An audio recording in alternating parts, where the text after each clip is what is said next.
magandang umaga sa inyong lahat. Naimbag na alaw, pinagkayo amin. Oh, Ilocano. Magandang alaw po, ang iba na nagpagkasigas. Unahin ko po muna ang aking mga pagpapasalamat. Unahin po natin ang pagpapasalamat natin sa Dutch Police at sa municipal government ng The Hague, Netherlands sa kanilang pag-allow, pahintulot, sa pagpahintulot na tayo po ay magsama-sama ngayong umaga na ito para po sa celebration ng 80th birthday ng ating minamahal na Pangulong Duterte. Diba sa Chinese, no? Kay malas daw ang 9, so malas ang 79. So, maabot na ang swerte. Kaya nalampasan na niya ang 79. Na siya sa formidable 80.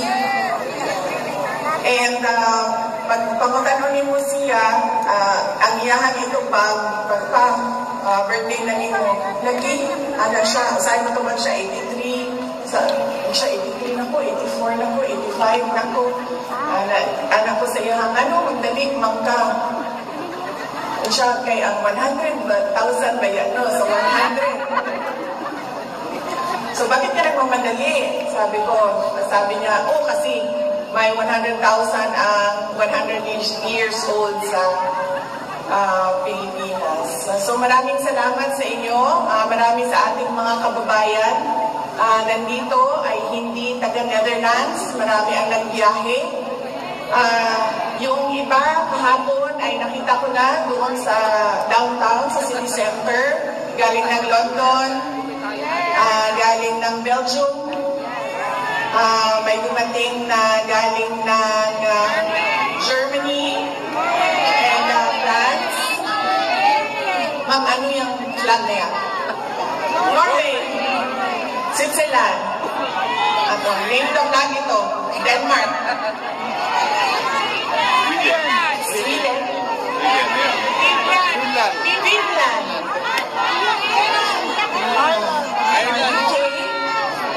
Ireland. Ano yung flag ng dragon?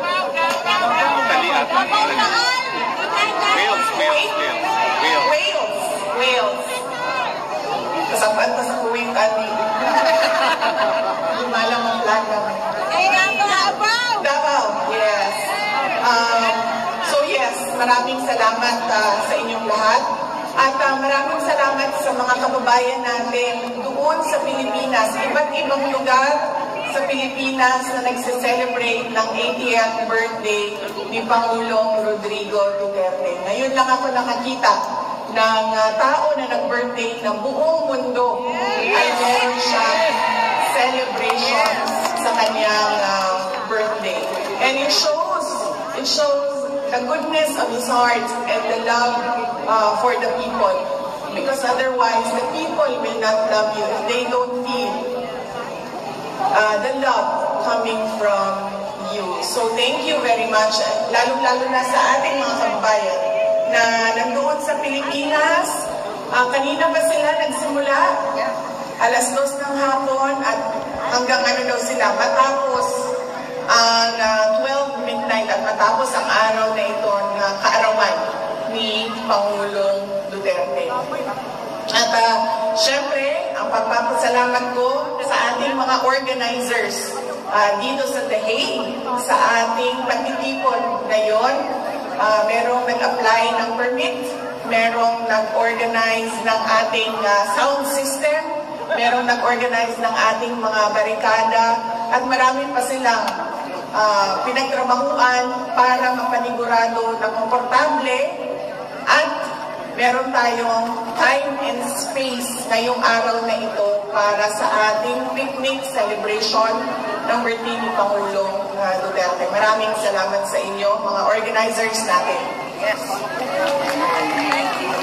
Paalala ko lang, dahil kahapon nandito po ako, kumuha po ako ng mga gamit na hindi kailangan o hindi ginagamit ni Pangulong Rodrigo Duterte doon sa loob, ay pinakuha sa akin, sinabihan ako doon sa loob na pakiusapan tayong lahat, kasama na ang media, na huwag mag-video footage at pictures sa kanilang pasad ng kanilang detention facility, lalong-lalo na sa mga tao na pumapasok at lumalabas.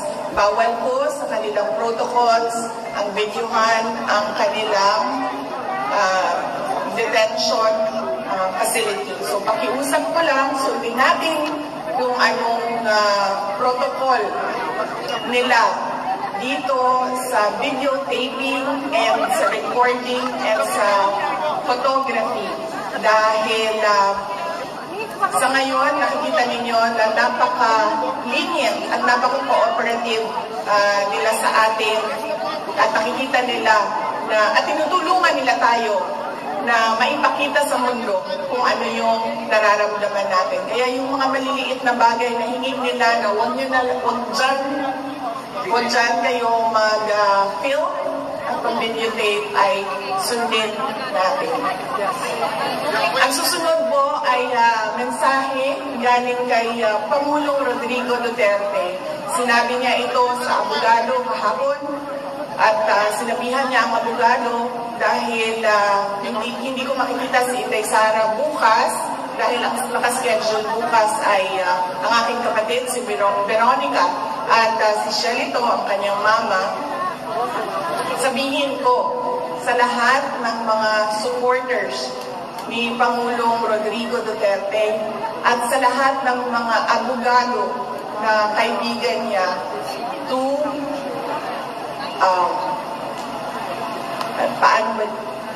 sinabi niya na huwag tayo makialam sa kanyang kaso sa International Criminal Court. Hayaan natin ang kanyang mga abogado at ang korte mismo magdesisyon kung ano ang mangyayari o ano ang susundin kaparte ng proseso ng korte. Sabi niya, kung gusto ninyo ipahayag ang inyong pagsuporta, kung gusto ninyo ipahayag ang inyong galit na nararamdaman or kung kasiyahan na nararamdaman, sabi niya, huwag natin pag-usapan ang kaso at huwag natin pag-usapan kung ano yung nangyayari sa kaso. Lalong-lalo na pagdating sa mga complainants o reklamo na nandyan sa loob sa International Criminal Court. So yan po yung mensahe ng detention center, pakiusap ng detention center sa ating lahat. Yan po yung message ni Pangulong Rodrigo Duterte kahapon na pinadaan niya sa abogada na pumasok sa kanya at nakipag-meeting sa kanya kahapon. Ang susunod po ay sinabi sa akin ni Pangulong Rodrigo Duterte noong huli naming pagkikita, meeting sa loob. Sinabi niya, sabihin sa inyo, sabihin sa ating mga kababayan na kailangan niya ang tulong ng mga PDP senators at ng kanilang mga guest candidates. So, tulungan niyo po ako isa-isahin kasi noong nakaraan ay nakalimutan ko yung isang pangalan. So, isa-isahin po natin ang kanilang mga apelido. Una po ay si Senator Bongo. Pangalawa ay si Senator Bato de la Rosa. Ang sunod po ay si Senator Attorney Jimmy Bondo. Ang susunod ay si Senator Attorney J.V. Hinlo. Ang susunod ay si Senator Attorney Raul Lambino. At ang panghuli po ay ang ating kaibigan, si Mr. Senator Philip Salvador. Yan po ang candidates ng PDP. At ang kanilang mga guest candidates ay unang-una si Senator Attorney Rodante Marcoleta, si Senator Attorney Vic Rodriguez,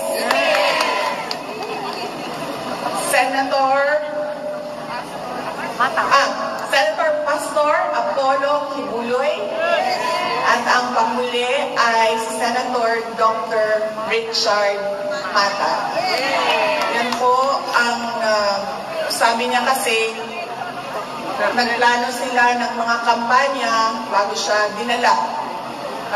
Sa pilitang dinala dito sa ICC detention, meron silang mga plano ng mga iba't ibang rallies para sa mga senators ng PDP laban at kanilang mga guest candidates. So sinabi niya,